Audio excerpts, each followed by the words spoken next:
ద్వాపర యుగంలో కంసుని సంహారం తర్వాత మధురలో నివసిస్తున్న యాదవులకు జరాసంధుడితో ఎప్పటికప్పుడు దాడులు జరిగేవట.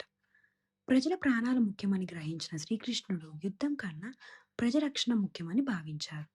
అప్పుడు శ్రీకృష్ణుడు ఇలా అన్నారు: యాదవుల కోసం శాశ్వతమైన అపారజితమైన నగరం అవసరం అనుకొని సముద్ర దేవుణ్ణి ప్రార్థించి సముద్రంలో భూమి ఇవ్వమని కోరారట.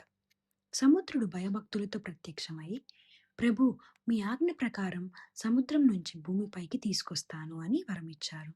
అప్పుడు శ్రీకృష్ణుడు దేవశిల్పి అయిన విశ్వకర్మను పిలిచి ఇలా అన్నారు: విశ్వకర్మ, సముద్రం మధ్యలో అమరావతికి సమానమైన నగరం నిర్మించాలి.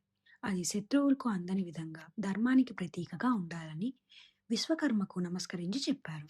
ప్రభు, మీ సంకల్పమే నా శిల్పం అని అన్నారు. విశ్వకర్మ తన దివ్య శిల్పకళతో బంగారు పరక్రాలు, రత్నాలతో అలంకరించిన రాజప్రసాదాలు, విశాలమైన రాజమార్గాలు, సుదర్శన చక్ర ప్రతీకులు, ద్వారాలు, యాదవుల నివాసాలకు అనుకూలమైన మహాగృహాలు నిర్మించారు. ద్వారకా నగరానికి 16,000కు పైగా మహాద్వారాలు ఉన్నాయని పురాణాలు చెప్తున్నాయి. అందుకే దీనికి ద్వారక, ద్వారాల కలిగిన నగరం అనే పేరు వచ్చింది.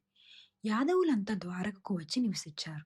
శ్రీకృష్ణుడు అక్కడి నుంచి ధర్మపాలన చేస్తూ రాజుల గర్వాన్ని నశింపజేసేవారు, భక్తుల్ని కాపాడేవాడు, ధర్మాన్ని స్థాపించాడు.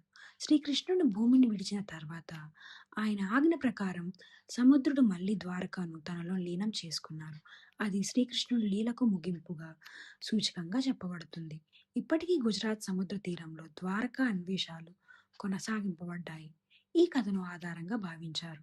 ద్వారకా నగరం కేవలం ఇటుకల నిర్మాణం కాదు, అది ధర్మం, భక్తి, కృష్ణలీల ప్రతీక. ఇది ఈ రోజుటి వీడియో. మీకు కనుక ఈ వీడియో నచ్చినట్లయితే please do like, share and comment.